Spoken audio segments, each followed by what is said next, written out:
en a qui ont la mémoire courte, hein, ils peuvent vérifier la crise de 1873, après la loi de libération du blé en Angleterre, qui a provoqué cette loi de libération des marchés, bien entendu. C'est-à-dire que les gens qui l'ont décidé et qui l'ont appliqué savaient déjà à l'avance qu'ils feraient crever leur propre population. C'est pas grave, il y en a certains, très peu, qui vont faire beaucoup de fric. Donc les Anglais se sont amusés à ce jeu-là. Problème, ça leur est retombé sur le nez 20-30 ans plus tard. Parce que les Allemands n'ont pas joué le jeu. C'est-à-dire qu'eux, ils ont fait le contraire. Quand ils ont vu la crise de 1873, eux, ils ont bloqué leurs frontières et ils ont favorisé leur production. Et certains vous diront, par exemple, certes pas beaucoup, parce que nous, Français, ont un peu la mémoire courte, que les causes de la Première Guerre mondiale, c'est l'assassinat à Sarajevo de l'archiduc d'Autriche. Voilà. C'est très raccourci, c'est très raccourci, magnifique. En fait, l'Angleterre était à cette époque-là quasiment en faillite. Elle était en faillite. Parce qu'à vouloir bouffer le monde, elle avait sorti, tout simplement, une libéralisation. Elle avait sorti un mondialisme avant l'heure, un marché libre mondial. Alors, dans un premier temps, ils ont fait énormément de fric.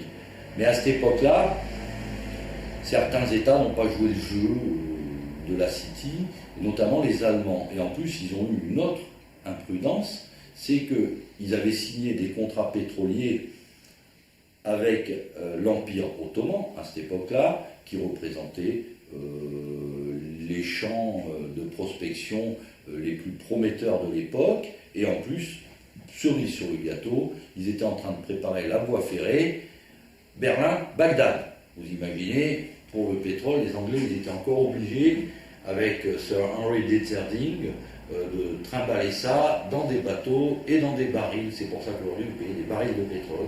C'est comme ça qu'on a transporté le pétrole entre nous. Mais ça, c'est la phase numéro 2, on y reviendra après. Donc, cette libéralisation, soi-disant, qui nous amènerait un plus grand bien, la liberté de circulation, les accords de Schengen, on en a entendu plein, c'est pas d'hier, ça date de 1850, c'est les Anglais, la libération du blé. Ça a amené en même temps la ruine des Irlandais, c'est pour ça que tous les Irlandais sont partis aux États-Unis. Tout le monde sait que les Irlandais sont partis, mais ils crevaient de faim sur leur île, puisque en fait on les a mis en concurrence avec les producteurs de blé du monde entier, qui travaillaient et qui, pour un demi-roupie au mois, comme aujourd'hui, par exemple, ce n'est plus la peine en France de fabriquer une chaussure, un t-shirt, c'est même plus la peine, ni une petite cuillère, ni une casserole, ni un moulin à café, ni une perceuse, rien, c'est plus la peine. Et là où ça devient grave, c'est que on en arrive à un pays où, regardez bien, historiquement, on sait quand même ce qu'on s'est produit en France. Regardez ce que vous achetez dans les grandes surfaces, vous savez, vous serez bien étonné. Parce que s'il faut lutter contre le CO2, on pourrait quand même être en droit de se demander pourquoi on a des oignons qui arrivent de Nouvelle-Zélande. On peut en faire pousser, ça évitera de trimballer des bateaux, on a autre chose à faire que de trimballer des oignons de Nouvelle-Zélande en France. Je ne vous expliquerai pas la route du porc, ceux qui veulent s'y amuser pourront le vérifier. Il y a des porcs qui sont morts en Nouvelle-Zélande, qui sont allés découper au Canada, qui ont été emballés en Belgique et qui sont vendus en Espagne. J'exagère pas, certains sont amusés à faire le calcul, avant d'arriver dans vos assiettes, on a vu des cochons faire 22 000 km. C'est à peu près ça la mondialisation, c'est fabuleux.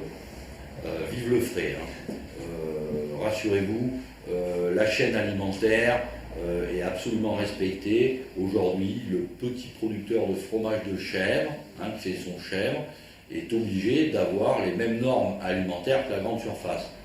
Par contre, si par malheur il a un contrôle où son fromage il a mis au-dessus de la vitrine un quart d'heure, lui il fermera. La grande surface, non. Et puis de toute façon, on ne peut pas demander à un producteur d'avoir les mêmes normes de froid sur un produit qu'il fabrique que quelqu'un qui lui l'a fait faire 20 000 km. C'est complètement stupide. Et puis de toute façon, la démarche n'est pas du tout la même. Donc, vous avez le bonheur de ne plus avoir, ne rigolez pas, je me rappelle, le président Sarkozy avait déclaré, il y a à peu près 3 salons de l'agriculture, qu'il fallait mettre le camembert au patrimoine de l'humanité. Non, parce qu'il n'y en a plus. Hein. C'est fini, il n'y a plus un vrai camembert. Hein. Il doit en rester un. Rassurez-vous, les roqueforts vont être mis aux normes.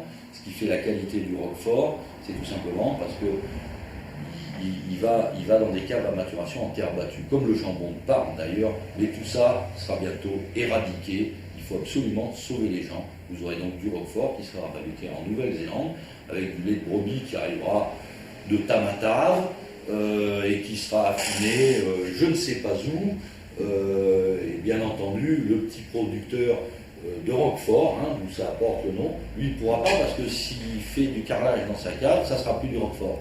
Hein, voilà. Donc on est sauvé encore une fois.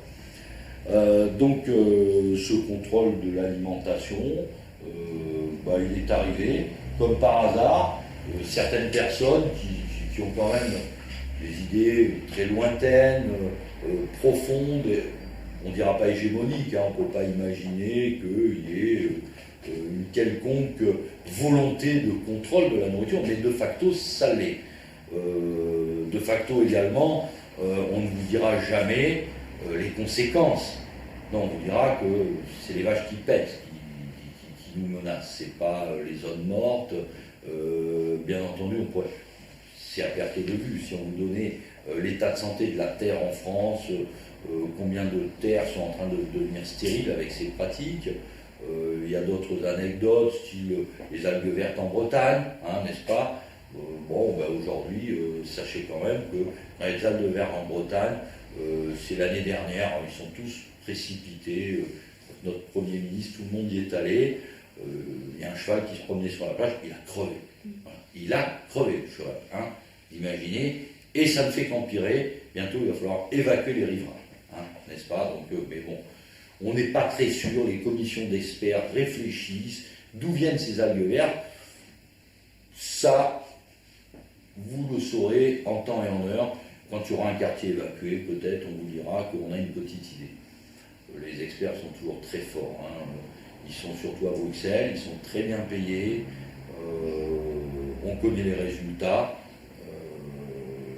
Ils arrivent généralement à avoir les plus gros salaires d'Europe en tant que fonctionnaires. Voilà, c'est le seul résultat qu'on connaît. Hein. Les autres, on les connaît pas. Donc on va passer à l'énergie.